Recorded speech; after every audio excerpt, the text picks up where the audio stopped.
안녕하십니까. 이종인입니다. 오늘은 중간고사 이전에 7번째 시간이죠. 날짜가 화요일부터 학기가 시작되다 보니까 월요일 강좌가 제일 마지막으로 이렇게 진행되게 되죠. 아마 기말고사 전에도 이럴 것 같습니다. 그래서 제일 마지막까지 기말고사 이전, 중간고사 이전까지 마지막에 올라가는 강좌가 될 것 같습니다. 그래도 큰 염려하지 마시고요. 수업의 내용들, 그리고 여러분에게 나눠드린 PPT 자료를 잘 활용하시면 그게 부담 없이 또 큰 어려움 없이 시험들을 치러낼 수 있을 것이라고 생각을 합니다. 벌써 한 학기의 반을 이제 돌아가고 있습니다. 철학이란 무엇인가, 또 철학의 이해에 대해서 살펴가는 중인데, 각 선생님들마다 철학에 접근하는 방식들이 조금씩 다릅니다. 그래서 철학의 이해의 어떤 관점들에서 각기 다른 것들 때문에 당황하거나 놀랄 필요 없이 이런 개론적인 부분, 또 이해에 대한 부분들을 착실하게, 그리고 자신에게 맞게끔 적응해 내시면 좋겠다 생각을 해봅니다. 오늘은 이제 7번째 시간으로 과학과 철학에 대한 부분들을 함께 논의하고자 합니다. 복잡다단한 내용들이 많이 있습니다만, 과학과 연관해서 철학적 논의들이 많이 있습니다만, 비교적 개론적이고 쉬운 부분으로 접근해서 정돈을 하려고 합니다. 최근에 들어서 과학과 철학의 문제는 되게 정밀하고 또 인지적인 부분, 사람의 어떤 생리학과 뇌생리학까지 포함해서 되게 복잡한 부분으로 형이상학 부분이 결합된 형태로 다양하게 나오고 있습니다만, 저와 여러분 오늘 이 시간 그런 부분으로 나가기 이전에 기본적인 철학의 어떤 개념들, 또 접근들을 해보는 시간을 가지면 좋겠습니다. 부담 없이 함께 나눠갔으면 좋겠습니다. 이런 프로메테우스라는 사람을, 신을 알 것입니다. 신화에 나오는 인물이죠. 인간에게 불을 전달했다가 제우스에게 미움을 받아서 고통을 겪게 되는 존재인데요. 제우스가 숨겨둔 그런 어떤 보화와 같은 거죠. 보물. 인간에게는 주고 싶지 않았던 신들만이 소유하고자 했던 그 특별한 무엇을, 그 불을 훔쳐서 인간에게 전달한 존재가 바로 프로메테우스입니다. 그래서 불은 어떤 해석자들에 따라서 과학, 어떤 연금술, 혹은 과학이라는 이제 그런 측면으로 이해하시는 분들도, 해석하시는 분들도 계시고요. 또 연어 철학자들이나 학자들은 또 인간 이성, 빛이죠. 어둠에 있고 깜깜함에 놓여있던 사람들에게 그 이성의 빛을 던져준 것으로 해석하는 사람들도 있습니다. 그래서 오늘 과학과 연관해서 프로메테우스적 신화, 그 신들만이 가지고 있던 그런 어떤 마술적인, 연금술적인 어떤 창조하는 능력, 이런 것들을 인간이 가지게 된 계기를 프로메테우스 신화에서 볼 수 있죠. 분노한 제우스는 프로메테우스를 바위에 묶어두고 독수리의 간을 쪼아 먹이도록 했죠. 그래서 아마 그는 신이었고 인간의 몸을 가졌지만 신이었기 때문에 독수리가 간을 쪼아 먹었지만 밤이 되면 낮 동안 쪼아 먹힌 만큼 다시 자랐기 때문에 그 계속해서 끊임없이 고통을 겪는 그런 형벌을 받는 모습을 볼 수 있죠. 불을 이성으로 의미한다고 말씀드렸는데, 그리스 신화의 아폴론이 이성을 대표하는 핵심인 이유도 태양신이기 때문에 그렇습니다. 그 아폴론, 그러니까 태양의 신이라고 그 이성에 대한 부분을 강조하는 이유가 바로 이성과 빛 혹은 태양, 이런 계몽주의할 때 계몽이라는 것도 역시 빛에 대한 거죠. 사람의 어떤 어둠을 밝혀주는 걸 우리 계몽이라는 표현을 쓰는데, 불과 또 어떤 빛과 이런 것들이 어떤 불의 이미지와 이성의 이미지와 같은 의미를 가지기 때문입니다. 빛과 불은 이성을 표시하고, 고대 수메르 문명 속에서는 올빼미를 숭배할 때 가장 지성으로서의 의미로 숭배했죠. 올빼미의 특징이 이제 밤이 되어도 눈을 밝게 뜨고 사방을 둘러볼 수 있는 아주 이렇게 밝은 눈을 가졌죠. 이집트 문명에서는 고양이가 지성으로 상징되는 이유도 밤과 어둠 속에서 사물을 분간할 수 있는 동물이기 때문에 그랬던 거겠죠. 그래서 빛이라든가 또 불이라는 이미지는 이성, 어둠 속에 쌓이지 않고 깨닫고 사고하고 사색하고 또 결론을 도출해낼 수 있는 능력을 지닌 이성을 의미한다고 이야기할 수 있겠습니다. 인간에게 불을 준 행위에 분노한 제우스가 프로메테우스에게만 보복한 건 아니죠. 우리 잘 알고 있는 것처럼 그 일과 날의 책에 보면 프로메테우스가 인간에게 불을 준 행위에 대해서 제우스가 크게 질타하는 내용이 나오는데요. 하지만 그것은 그대 자신에게도 후세 인간들에게도 큰 화근이 되리라. 나는 불의 대가로 그들에게 재앙을 줄 것인즉 그들은 모두 자신의 재앙을 껴안으며 마음속으로 기뻐하리라. 재앙을 껴안으면서도 기뻐하게 될 것이다 라고 얘기를 하죠. 그러면서 불의 대가로 인간에게 준 재앙이 바로 최초의 여성이었던 판도라입니다. 판도라.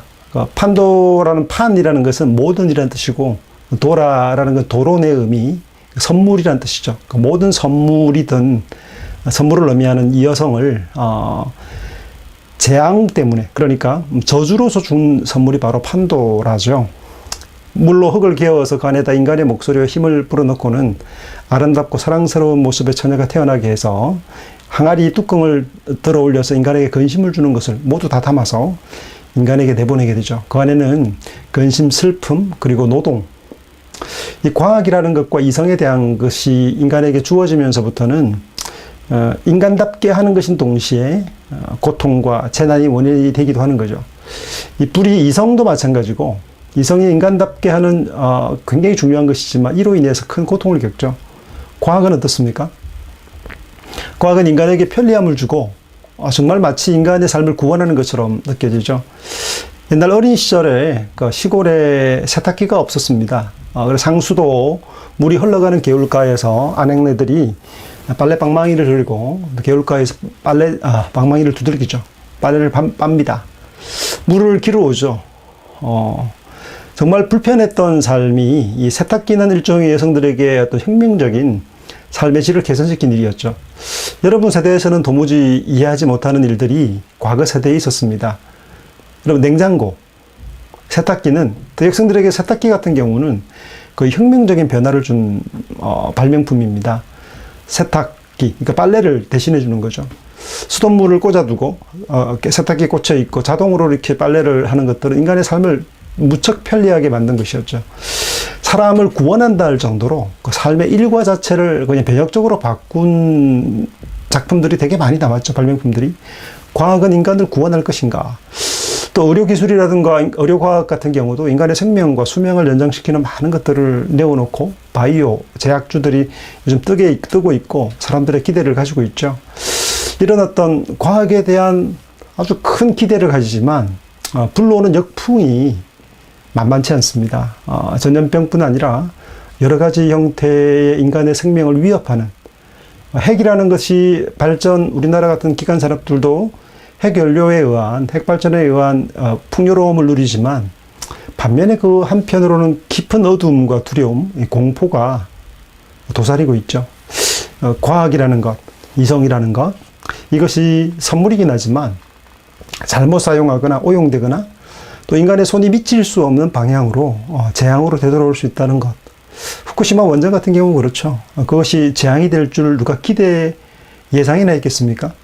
전혀 다른 방향으로 흘러가고 수많은 사람들을 힘들게 하고 또 후쿠시마에 몇백만 톤을 방류한다 그러죠. 방류하게 되면 1년을 돌아 동해로 오게 된다고 얘기할 때 몇 년 전에 세슘의 농도가 동해에 2배 이상으로 올랐다고 하는데 아마 1년 뒤가 되면 더 큰 문제로 다가설 수 있을 것이라 생각이 들죠.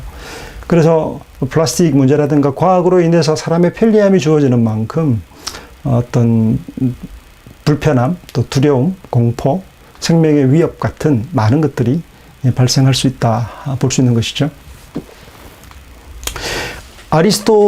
아리스토텔레스를 과학과 철학에 연관해서 빼놓을 수 없는 인물이죠. 아리스토텔레스의 제1철학이라 말하는 형이상학, 우리 이전의 시간에 살폈죠. 형이상학으로 유명하지만 자연과학에 대한 그의 방대한 연구 이후에도 큰 영향을 주었죠. 루케이온에서 다루었던 그의 학문적 업적들과 연구들은 형이상학적인 부분뿐 아니라 그 이전의 자연학, 자연과학에 대한 부분들에 깊은 관심을 가졌습니다. 생물과 동물, 자연과 식물, 또 인간과 연관되는 층위들을 다루는, 분류하는 그런 많은 역할들을 했던 인물이 아리스토텔레스죠. 이 아리스토텔레스가 여러분 잘 아는 것처럼 마케도니아 촌놈이었습니다. 그래서 아테네의 어떤 시민이 아니었단 말이죠. 이방인이었고, 또, 메이아라고 얘기하는 플라톤이 죽고 난 이후에도 그가 떠나야 했죠. 그곳에 후계자로 남았으면 좋겠습니다만, 마케도니아 인물이었던 그는, 옮겨 이동해야 됐고, 플라톤의 길을 이어받지 못했죠. 그래서 새롭게 창설된 알렉산더가 이제 아테네를 도리어 정복하고 주류로 넘어왔을 때, 주류가 되었을 때 활발하게 학문 활동을 아테네에서 했지만 알렉산더 대왕이 죽고 난 이후로 아테네가 마케도니아에 대해 전쟁을 선포하고 됐을 때 이제 피난해야 됐고, 피난 후 1년 만에 또 죽음을 맞이하게 됐죠. 그래서 아리스토텔레스의 어떤 철학적 근원이 이 유럽사, 지성사, 또 아테네에 계속 맥을 이어가지 못했습니다. 그것이 어디로 이어져 갔냐면 사라센, 그러니까 이슬람의 사람들에 의해서 발굴되어지고 개성되어지게 돼요. 그래서 알렉산더가 저기 페르시아를 넘어서 인도까지 거슬러 올라가잖아요. 그러니까 아리스토텔레스의 철학적인 맥락들과 자연과학에 대한 어떤 관심들이 메소포타미아를 넘어서 아테네 지역을 넘어서 레반트뿐 아니라 아래쪽으로도 그리고 위쪽 옆쪽으로도 계속 흘러갔죠. 그 문헌들이 계속해서 보존되고 개성되면서 7세기에 이슬람 문명이 일어났을 때 화학, 과학, 그리고 연금술 같은 그런 것들이 이어져 가게 됩니다. 물론 그 여러 곳에 흩어졌던 어떤 과학적 기술들이 이슬람에서 그것을 받아들이게 되고 과거의 어떤 문명을 가지고서 라틴 세계, 서방 세계를 두드리고 또 깨부수게 되죠. 그래서 스페인의 많은 지역과 더불어서 콘스탄티노플이라고 얘기했던 유럽의 어떤 관문이었던 거대한 동방의 수도가 이슬람에 의해서 파괴되게 되죠. 충격을 받죠. 그리고 이 십자군 전쟁이 일어나면서 십자군 원정을 갔던 예루살렘 탈환이라는 명목을 가졌지만 끔찍한 비극을 만들어냈지만 한편으로는 역수입이라고 얘기하죠. 아리스토텔레스의 어떤 고전 철학적인 문명이 다시금 서구 세계로 흘러들어가게 된 계기가 된 것이 바로 십자군 원정이고 전쟁이었는데요. 그것을 통해 아리스토텔레스의 철학이 다시금 역수입되게 되고, 그렇게 해서 일어난 것이 바로 문의 부흥, 르네상스라고 얘기하는 변혁이 일어나게 되고, 과학에 대한 관심들에 눈을 뜨면서 서구 사회에도 고도한 과학 문명의 발달들이 서서히 진행되게 되죠.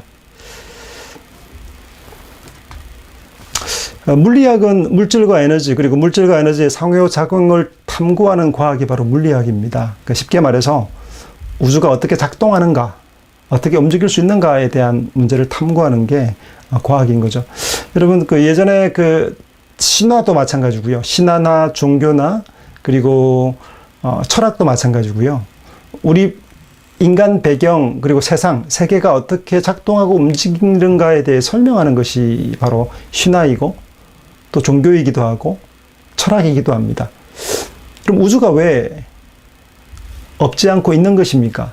사람은 왜 존재하지 않는 것이 아니고 왜 존재할까요? 근원적인 질문으로부터 시작해서 우리가 태어날 때부터 눈 뜨고 바라보는 하늘과 땅, 바다, 오늘 같은 또 가을날 하늘에는 조각구름들이 아름답게 떠가죠.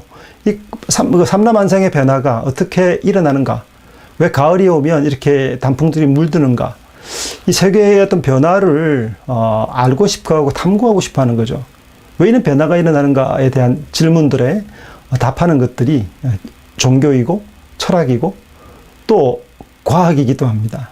과학은 물질과 에너지의 상호작용을 탐구하는 것인데 쉽게 말해 우주가 어떻게 작동되는가, 기계로서 어떻게 작동해 가는가에 대한 해답들을 내어놓고자 애쓰고 있는 것이죠. 운동, 소리, 빛, 전기, 이 자기를 통제하는 힘에 대해서 극도의 미세한 아원자 입장에서 방대한 태양계에 이르기까지, 이 거대한 것까지, 미시세계와 또 거시세계에 이르기까지 모든 형태에 머무는 힘들이 어떻게 존재하는지, 어떻게 작동하는지 탐구하는 게 바로 과학이죠. 과학으로 바라보는 세상인 거죠. 만류인력의 법칙, 그리고 양자역학, 상대성 이론 등과 같은 믿기 힘든 개념들을 다루는 지적 기반이 바로 물리학이라고 할 수 있겠죠. 철학과 종교가 세계를 이해하는 거대한 도구였던 것처럼 우리 시대는 과학으로 세계를 이해하는 시도들이 아직도 진행 중입니다. 사람들은 종교나 어떤 철학적인 어떤 결과물들과 해답들보다는 이 우리 세계에는 과학이 일종의 신앙이 되어졌죠. 과학이 말하면 객관성을 가졌다. 그것은 진리에 가깝다라고 사람들이 생각하고 받아들이죠. 수납하죠. 과학자들이 이야기하는 이야기를 사람들은 마치 고대 시대로 이야기하면 사제가 이야기하는 것, 사제가 이야기하는 것을 숭앙하고 인정했던 것처럼 오늘날 과학자들과 화학자들과 또 과학을 다루는 학자들이 이야기하는 것에 신빙성을 두고 그들을 신뢰를 보내는 모습을 볼 수 있습니다. 그래서 일종의 종교적인 입장에 보면 제사장적인 역할들을 과학자들이 하고 있다. 세상의 만유 우주에 대한 설명들을 이야기할 때 천문학자들과 천문과학자들이 이야기하는 통계나 발견과 어떤 연구와 또 흔히 말하던 허무맹랑한 가설처럼 보이는 이야기들도 귀를 기울이고 귀를 굳게 세우고 듣게 되죠. 마치 눈에 보이지 않는 세계에 어떤 흐르는 작동하는 원리들을 과학자들이 다 해소하고 해결한 것처럼 받아들이는 경우들도 봅니다. 그래서 경제 분야에서는 균형의 법칙, 수요와 공급의 법칙에 지배된다는 원리에서 균형은 물리학 개념의 핵심 개념 중에 하나가 되는데요. 뉴턴은 1642년 크리스마스 날 잉글랜드 링커셔주의 한 농장에서 출생했습니다. 그 뉴턴과 몇몇 인물들을 다루면서 아마 우리는 아리스토텔레스 이후에 과학자들이 많이 있었습니다만 우리가 잘 이해할 수 있는 부분으로 설명을 해나가고자 해요. 조산으로 태어나서 병약했던 아이였습니다. 훗날 기사자기까지 받는 천재가 될 줄은 당시에는 아무도 예상하지 못했던 조산아였고 또 허약한 아이였습니다. 문맹이었던 아버지는 뉴턴이 태어나기 몇 개월 전에 세상을 떠났고요. 경제적으로 궁핍했던 어머니는 경제적 문제를 해결하기 위해서 또 먹고 살기 위해서 재혼할 수밖에 없었다고 합니다. 그래서 9년 동안 할머니의 돌봄 속에 자라게 되는데요. 그 어린 시절에 이 할머니와 지내다 보니까 할머니의 돌봄 속에 있지만 혼자 있는 시간들이 많았을 거라 보였습니다. 그래서 들판이나 또 개울가나 주변을 다니면서 복잡하게 설계된 풍차나 물시계, 질을 이용해서 돌리는 옥수수 분쇄기 같은 기구들을 만들면서 바쁘게 시간을 보냈습니다. 일종의 그 당시부터 재능이 있었던 거죠. 어린 시절부터 기계를 만지는 것, 또 어떤 작동 원리에 따라서 발명품을 만드는 것에 재능이 있었고 취미가 있었던 것을 볼 수 있습니다. 이런 어린 날의 실습은 훗날 실험을 위한 자신만의 과학기구 제작의 기초가 되었습니다.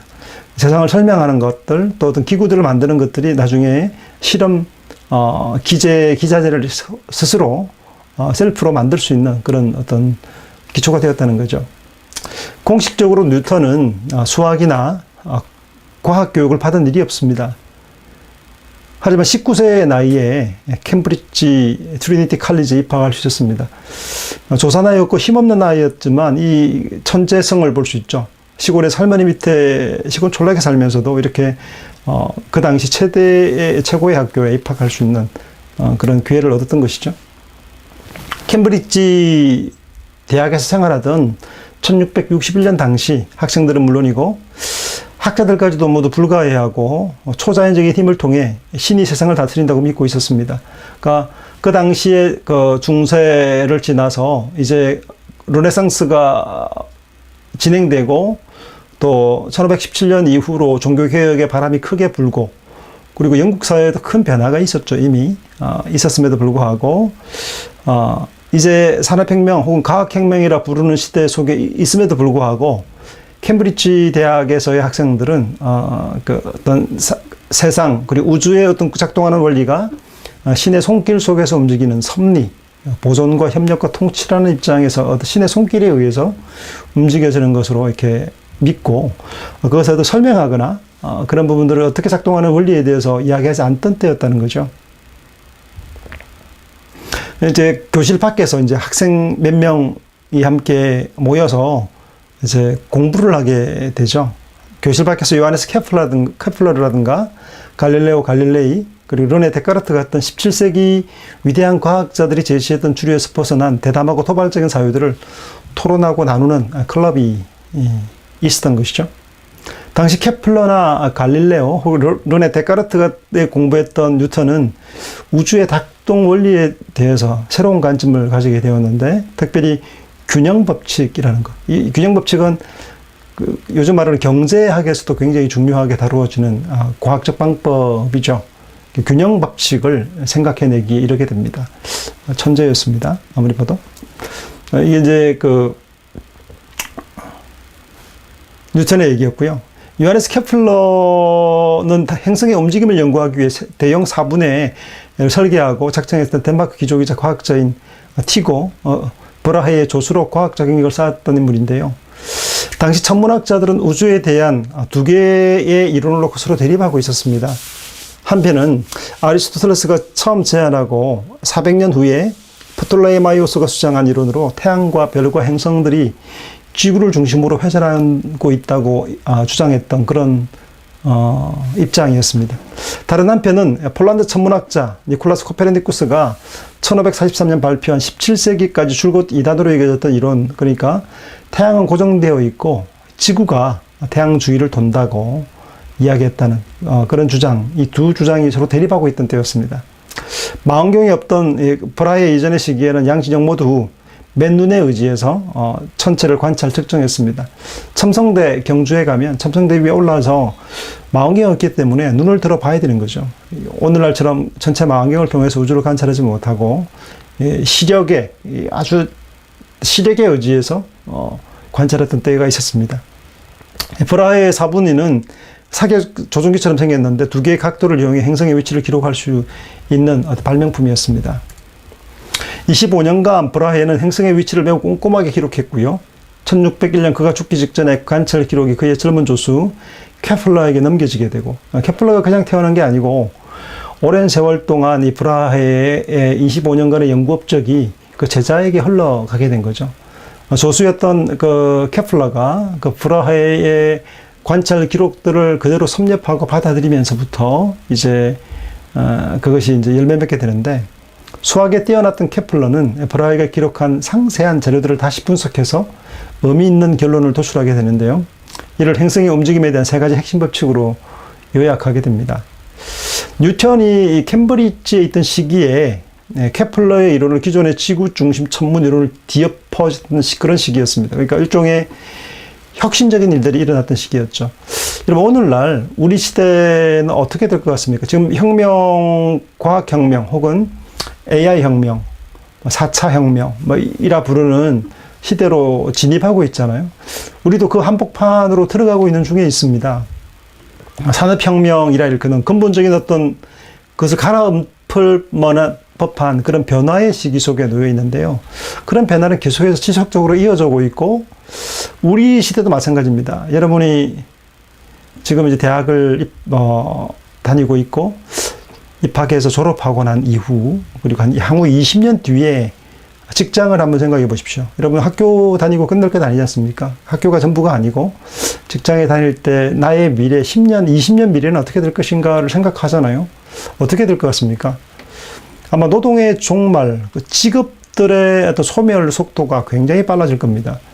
자율주행차가 아마 2025년쯤에 완전히 완성된다고 얘기했는데 아마 더 빨라진다는 얘기들이 있죠. 23년. 그러니까 내후년이면 완전한 형태의 자율주행이 가능해지는 형태가 오게 되면 당장 택시 기사들과 그와 관련된 종사자들이 밥그릇을 잃게 됩니다.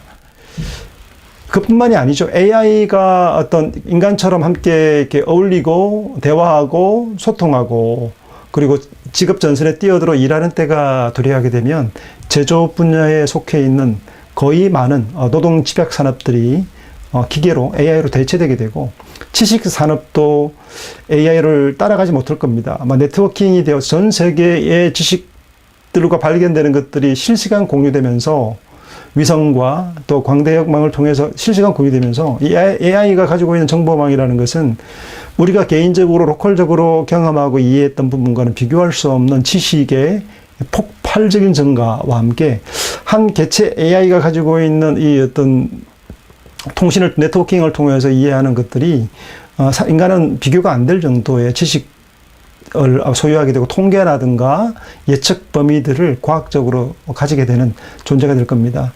그러니까 그런 존재들이 함께 일하게 되는 공간 속에서 인간의 직업이라는 것은 어떤 직업들을 가질 수 있을까요? 고민되죠. 아마 그것은 당장 저의 문제이기도 하고 여러분의 문제이기도 합니다. 우리의 직업들을 모두 거의 앗아갈 가능성이 높죠. 그래서 아마 월급을 받고 직장 다니는 시기가 몇십 년 뒤에는 소멸될지도 모르겠습니다. 그것이 먼 시간이 아니라 짧은 시간에 도래할지도 모르겠습니다. 어떤 변화들이 계속해서 있죠. 변곡점들이 있고 변화들이 있는데 우리 역시도 그 당시 케플러가 행성을 발견하고 또 시대의 변혁이 일어났던 때인 것처럼 또 산업혁명이 잇따라 일어나면서 사회 전체가 제국화되고 또 변모되어 왔던 것처럼 그런 급변하는 시대 속에 살았던 것처럼 저와 여러분이 사는 시대도 사실은 그런 변화 속에 있죠. 그러면 AI가 대체할 수 없는 것이 무엇인가? 이런 문제에 고민을 해야 하는 거죠. 통계, 인지적인 것들에 대한 통계라든가 경험이라든가 이런 것들은 축적되어 있고 이미 인풋으로 AI에게 전송이 되어 있는 상태라면 인간보다 훨씬 더 정확하고 분명한 데이터를 결론을 도출해낼 수 있는 능력이 있을 겁니다. 비교할 수 없는 것과 무엇일까에 대한 고민들을 해야 되죠.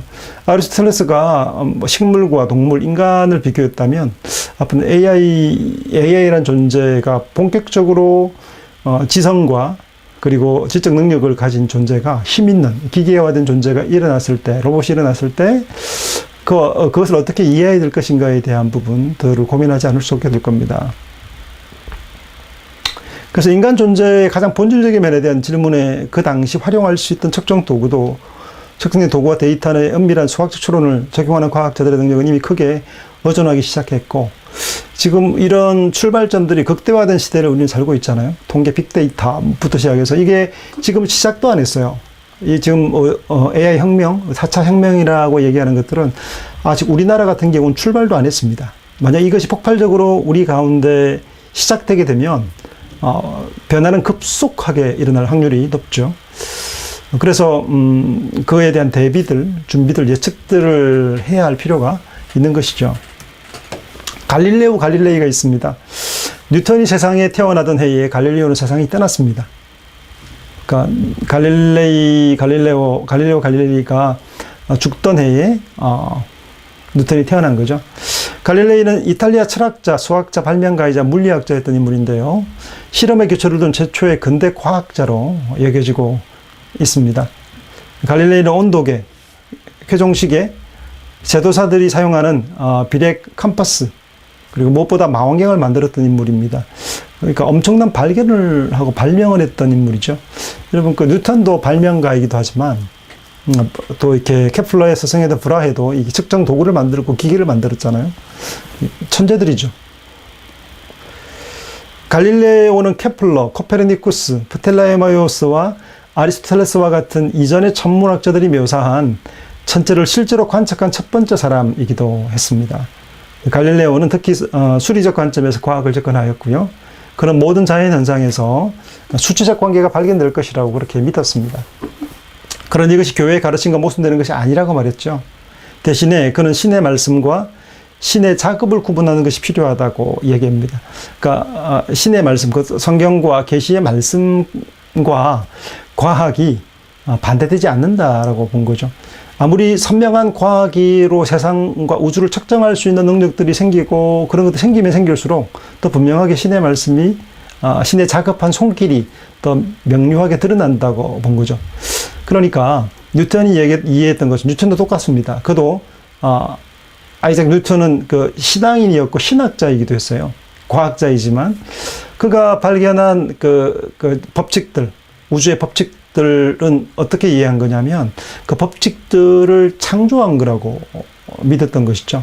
그가 과학적인 부분들이 발견되는 것과 또 그것을 발굴되어 가는 것과 어떤 신앙이라는 것이 반립한다고 보지 않았던 것이죠. 갈릴레오 갈릴레이도 이렇게 마찬가지였습니다. 르네 데카르트죠. 갈릴레오 다음으로 뉴턴에 영향을 준 인물이 바로 근대 철학의 아버지로 불리는 프랑스 철학자 르네 데카르트입니다. 그래서 수학자이고 과학자인 르네 데카르트인데요. 데카르트는 아리스토텔레스의 세계관에 반대한 인물로 실증적, 기계론적 접근 방법을 만들었던 사람입니다.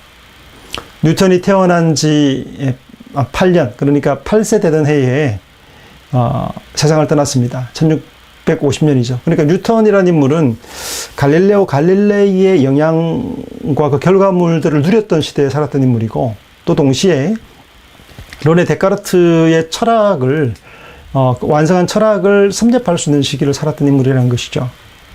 그의 사상은 뉴턴이 대학에 입학하던 시기에 일부에 수납되었고요. 데카르트의 사상적 사상과 사유가 일부의 학자들에게 수납되면서 그런 데카르트의 철학적 사유들을 뉴턴도 접속하고 받아들일 수 있었던 것으로 보이죠. 데카르트는 기계적 세계관을 주장했습니다. 그래서 동작하고 움직이는 방식을 이해하는 유일한 길은 그것에 대해 기계적인 모델을 구축해 보는 것이라고 주장했던 인물입니다. 데카르트에 의하면 인간의 신체, 그 떨어지는 바위, 자라나는 나무, 폭풍우 치는 밤은 기계적인 법칙에 의해 작동하는 사례들이라고 보는 겁니다. 그러니까 인간의 신체도 기계라고 본 거죠.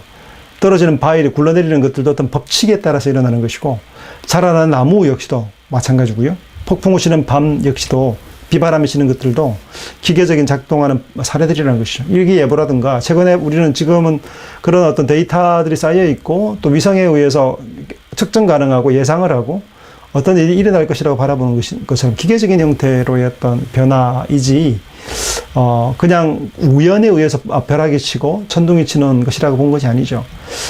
그 인공위성이 있고, 우리가 아는 구름, 어떤 층운 위에 있는 어떤 카메라로 관찰하고 데이터를 전송받아서 예측할 수 없던 시대에 살았을 때는 어떤 계절과 바람으로, 또 천문학이라는 그렇죠.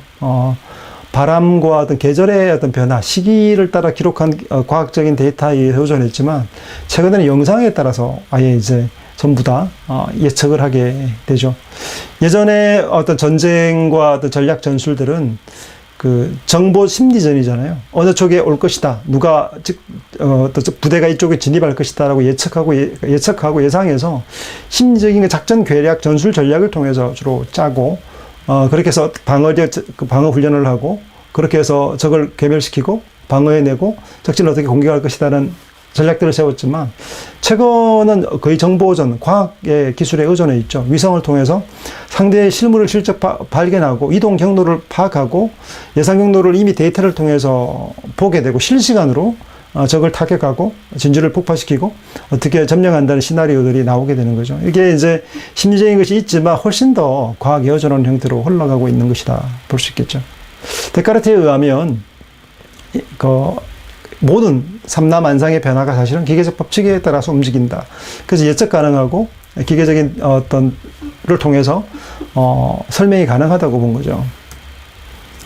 이런 세 학자의 위에서 케플러, 갈릴레오 갈릴레이, 그리고 르네 데카르트의 어깨 위에서 뉴턴은 대학 초창기에 이 세 과학자들의 새로운 발견과 이론들을 초창기에는 모르는 상태였지만 부단한 학습과 집중력을 통해서 핵심적인 아이디어를 신속하게 파악했고, 이것들을 섭렵하고 받아들이게 되죠. 학생 시절 뉴턴은 케플러의 행성운동에 관한 천체 법칙을, 또 갈릴레오의 지상의 낙체 법칙과 통합하기 시작했고요.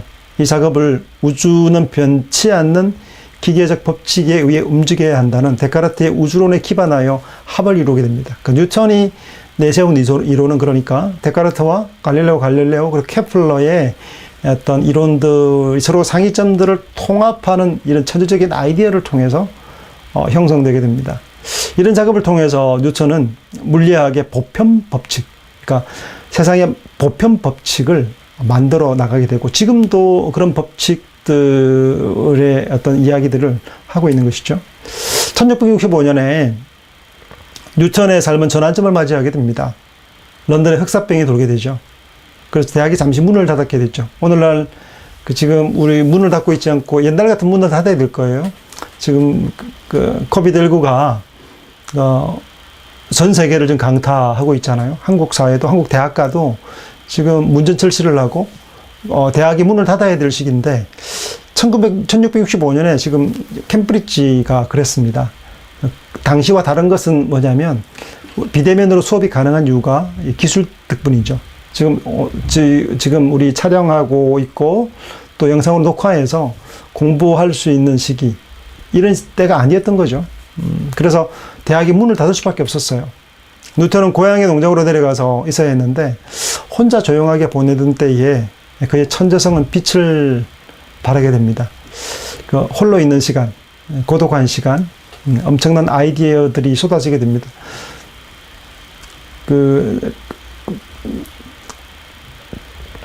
사이토 다카시라는 사람이 있죠. 혼자 있는 시간이라는 책에 보면 이 천재성이 발휘되는 시간이죠. 혼자 있는 어떤 동력들이 되게 필요하다고 이야기를 합니다. 고동력, 이런 것들이 필요하다고 얘기하는데, 지금 뉴턴 같은 경우도 이런 외압에 의해서, 자기 본인이 원하지 않았지만, 흑사병에 의해서 시골로 홀로 조용히 머무는 동안에 많은 천재적인 생각들이, 일어나게 된 거죠. 오늘날 우리가 미적분으로 부르는 요율법을 고안했고요. 이때 이어서 강화 이론을 만들어내게 됩니다. 이전에는 색을 빛과 어둠의 혼합물이라고 믿었지만, 그런 암실에서 프리즘을 사용해서 일련의 실험 끝에 빛이 여러 가지 스펙트럼의 색들의 조합을 구성하게 된다는 것을 발견하게 됩니다. 이 프리즘을 발견하게 돼요. 놀라운 일이죠. 무엇보다 놀라운 발견은 이 대학 시절을 중단하고 멈추는 동안에 만류인력의 법칙을 발견한 것입니다. 전설적인 일화를 너무나 다 잘 알고 있죠. 나무에 떨어지는 사과를 보고 순간적인 통찰로 중력이라는 아이디어를 생각해냈다고 알려져 있죠. 케플러가 세 가지 행성 운동 법칙을 갈릴레오가 떨어지는 물체에 일정률로 가속한다고 확신했는데, 뉴턴은 이 둘을 천재적으로 결합시켜서 이해했던 인물입니다. 뉴턴은 사과에 작용한 힘과 지구 주위를 궤도 운동하는 달을 붙잡는 힘, 또한 태양 주위를 궤도 운동하는 행성들을 붙잡는 힘이 모두 동일한 힘이라고 추론해냈습니다. 그래서 뉴턴이 자신이 발견한 중력에 관한 내용을 무려 20년 동안이나 출판하지 않고 계속 혼자 간직하고 있었어요. 쉽지 않았을 거예요. 그죠? 발견한 것들을. 많은 시간 뒤에 수학적으로 정교하게 표현하게 되었을 때 프린키피아가 출간되게 됩니다. 이 세 가지 법칙을 사용해서 뉴턴은 두 물체 사이에 중력이 작용하는지 보여줄 수 있게 되었습니다. 그런 행성이 앞으로 나아가는 속도와 태양 쪽으로 잡아당기는 중력의 힘의 균형을 이루기 때문에 행성이 고정된 궤도를 유지하고 운동하고 움직여 갈 수 있다고 보여준 거죠. 두 개의 동등한 힘이 균형 상태를 만드는 것. 행성 간의 힘이 균형추를 맞추고, 그래서 궤도 이탈하지 않고 움직여가는 것으로 설명한 거죠. 균형은 대립하는 힘이나 물리력, 그리고 영향력 사이의 평형 상태로 정의됩니다. 균형 모델은 일반적인 움직임 없는 시스템을 나타내는데 정적 균형으로 부르게 되죠. 대립되는 힘들이 대등하게 맞을 때 그 시스템은 동적 균형에 이르게 된다고 본 겁니다. 양쪽에 동일한 무게가 얹혀진 저울은 정적 균형의 복이죠. 욕조에 물이 가득 채운 다음 꼭지를 잠그면 정적 균형 상태가 유지되죠. 하지만 수도꼭지를 계속 틀어놓은 채 욕조에 담긴 물의 수위가 변하지 않도록 배수구를 열어두면 동적 균형 상태가 유지됩니다. 계속해서 물은 흘러나오지만 욕조에 물이 계속해서 주어지더라도 유입되더라도 흘러내리면서 수위가 변하지 않도록 동적 상태가 유지되는 거죠. 또 다른 예로 인간의 몸을 들 수 있는데요. 추위로 인한 열 손실을 당분 섭취로 보충될 때 동적 균형을 유지한다고 보는 거죠. 당도가 떨어지면, 당뇨병도 마찬가지겠고요. 마찬가지인데, 추위가 오면 사람이 몸을 떨죠. 최근에 발견된 것에 의하면 몸을 떠는 것은 부르르 떠는 것. 남자가 이제 용변을 보게 될 때 부르르 떠게 되는 이유가 뭐냐면 몸에 있던 열이 배출될 때 그 열 손실을 막아주기 위해서 몸을 움직이는 거죠. 강제적으로 몸이 작동하며 움직이면서 연 손실을 보충하는 것이죠. 그래서 몸에 있던 온도가 빠져나감을 통해서 그 열을 보충하는 움직임, 이런 것으로 인해 부르르 뜬다고도 얘기하죠. 그래서 어떤 동적 균형들이 이루어진다고 보는 거죠. 프린키피아의 출간으로 과학자들은 모든 자연계가 인간이 결코 알 수 없는 신의 의지가 아니라 보편 법칙의 지배를 받는다는 사실을 빠른 속도로 받아들이게 됩니다. 그 시대가 갈릴레오 갈릴레이가 살았던 시대보다는 훨씬 더 밝아진 시대였고, 또 과학적인 부분에서 수납하기 좋은 세대였기 때문에 뉴턴은 크게 이제 부각되게 되죠. 그래서 신의 의지라든가 손길, 섭리에 대한 부분들보다 보편 법칙에 의해서 만물이 작동하고 움직인다는 사실을 빠른 속도로 사람들이 이해하고 수납하게 된 거죠. 변화는 극적이고 급격했는데요. 인간 존재가 믿고 딛고선 토대가 완전히 뒤집어지는 변화를 불러왔습니다. 더 이상 과학자들은 세상을 이해하는 데 있어서 신의 계시에 의존하지 않게 되었고요. 만약 우리가 자연법칙을 알아낼 수 있다면 현재의 데이터를 가지고도 미래를 예측할 수 있을 것이라고 본 거죠. 지금 세상에서 바라보면 정말 얼척없는 얘기죠. 그 조그마한 이야기 발견 데이터를 가지고서 만물과 세계를 읽어낸다는 것은 몰랐죠. 우주가 이렇게 큰지, 이렇게 광활한 지금 놀라운 것인지, 지금의 어떤 눈과 속도와 데이터를 봐도 광활하죠. 지금 사람들 회의론이 대두되는 이유가 뭐냐면, 다 과학으로 다 진행될 수 있을 것이라 생각했지만 사실은 그렇지 못하는 거죠. 그래서 그 당시에 사람들은 그랬습니다. 그래서 신의 계시에 의존하지 않게 되었고, 만약 우리가 자연 법칙을 알아낼 수 있는 사람들이라면 예측할 수 있다는 거죠. 뭐가 있을 것이라고 예측하는 거죠. 농사법 있죠. 우리 세종 때 만들었던 그 농사 원력이라는 게 얼마나 중요하냐면, 중국의 위치, 궤도상의 위치에 따라서 발간했던 농사 어떤 주기가 있잖아요. 농사 파종하는 시기와 수확하는 시기를 정하는 것들이 일종의 천문학에 의해서 날씨와 일기와 기상과 계절의 변화를 읽어내면서 농사할 때 파종의 시기가 오고 결실할 시기를 정하는 거잖아요. 무엇 해야 된다, 이때는 무엇 해야 된다. 그 몇 세대를 걸쳐 축적된 데이터에 의해서 자신의 시간을 가지는 것이죠. 그 서울 시간. 우리가 이제 동경시를 가지고 있죠. 그러니까 도쿄에 우리 일본의 지배를 받았기 때문에 시간을 지금 바꾸었을까 그럴 겁니다. 30분 정도의 어떤 독자적인 시간을 갖는 것인데, 중국의 시간을 가지고 농사법을 했던 거죠. 일제 강점기 이후로 우리는 일본의 시간을 우리의 것으로 삼아서 사용했고, 그 이전의 조선사회에서는 중국의 시간을 이제 원력에 따라서 계산해서 가져왔죠. 근데 이것을 독립한 인물이 누구였냐면 세종과 이 장영실이었죠. 큰 발전이, 과학의 발전이, 천문학의 발전은 뭐냐면 곧 땅과 파종하는 시기와 계절의 변화, 농사법의 변화와 과학의 근간의 변화를 통해서 삶의 어떤 질적인 변화를 불러오는 큰 사건인 거죠. 마찬가지로 이제 그렇게 추론할 수 있는 것을 생각하게 된 거죠. 뉴턴식 관점은 과학을 시계처럼 예측 가능하고 질서정연한 우주에 대한 탐구로 묘사했습니다. 뉴턴의 과학이 궁극적으로 달성하려 했던 꿈은 시계장치 우주였습니다. 시계를 개별 부품 조각들로 분해함으로써 세계가 어떻게 작동하는지 이해할 수 있는 것처럼 우주를 구성하는 부분들을 하나씩 연구해 나감으로 우주 전체를 이해할 수 있을 것이라 생각한 거죠. 우주 연구에 대한 탐구에 대한 노력들은 지금도 계속되고 있죠.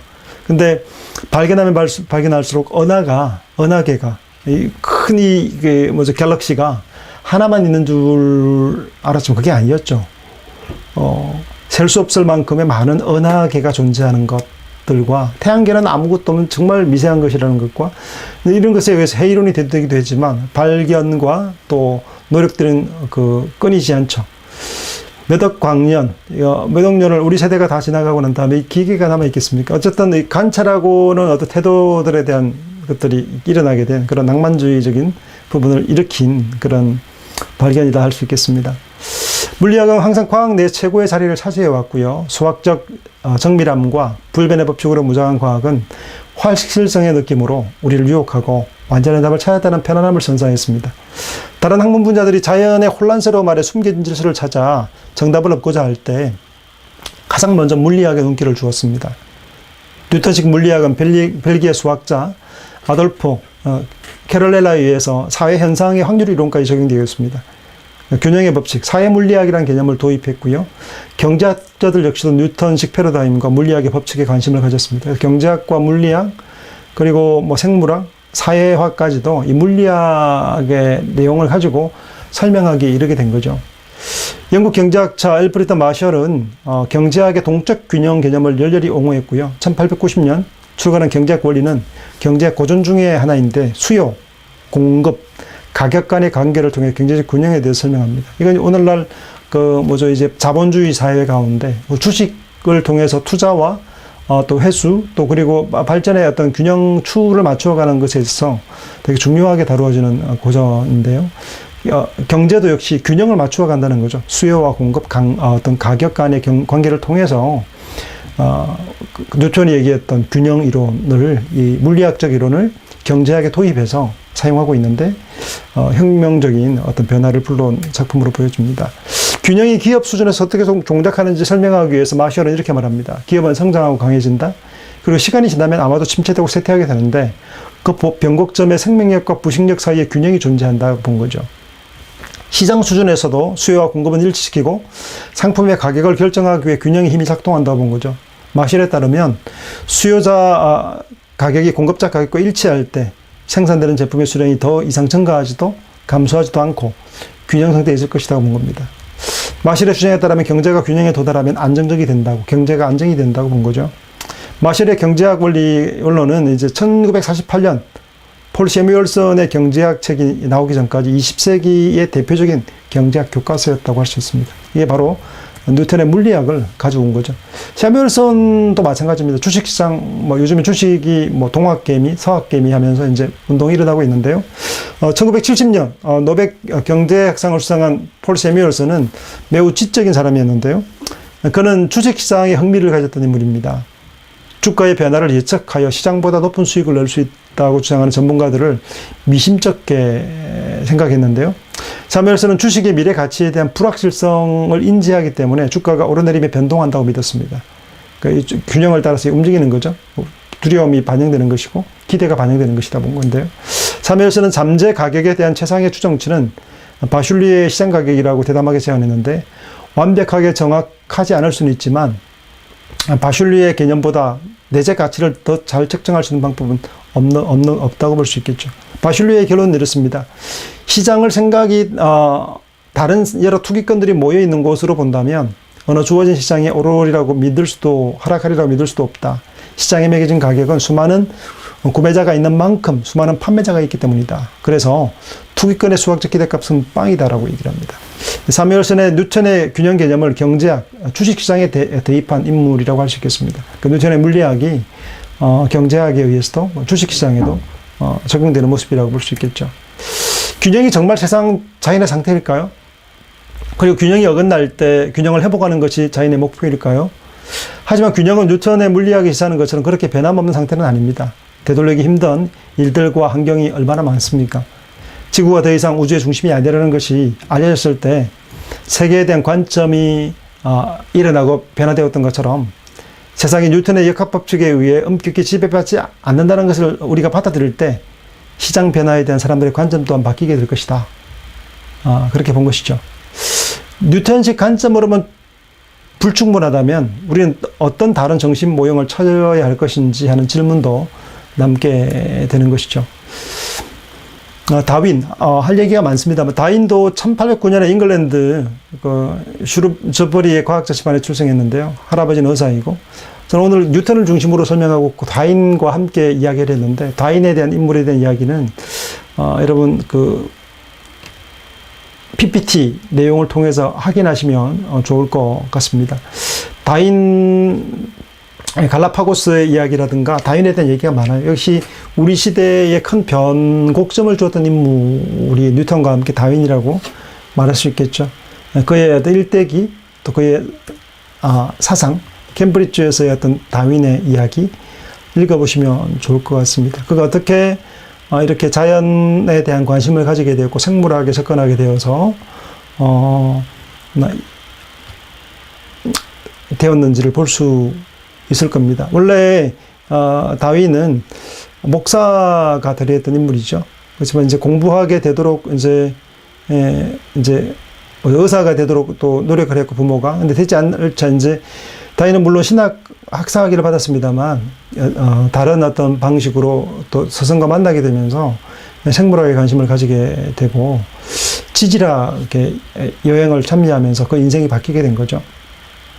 갈라파고스에 2년 동안 걸리는 여행을 하게 되는데 이것도 역시 지원을 받아간 것이지만 개인 어떤 돈을 받지는 못했죠.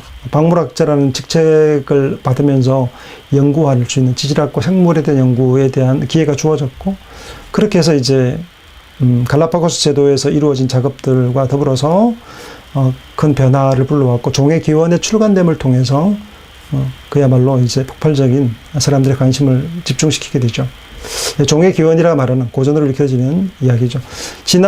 그의 진화론 역시 경제학으로 많은 사람들이 가져갔고, 진화론이라는 것은 하나의 어떤 근본학처럼 오늘날 많은 학문들에서 가져와서 사용하죠.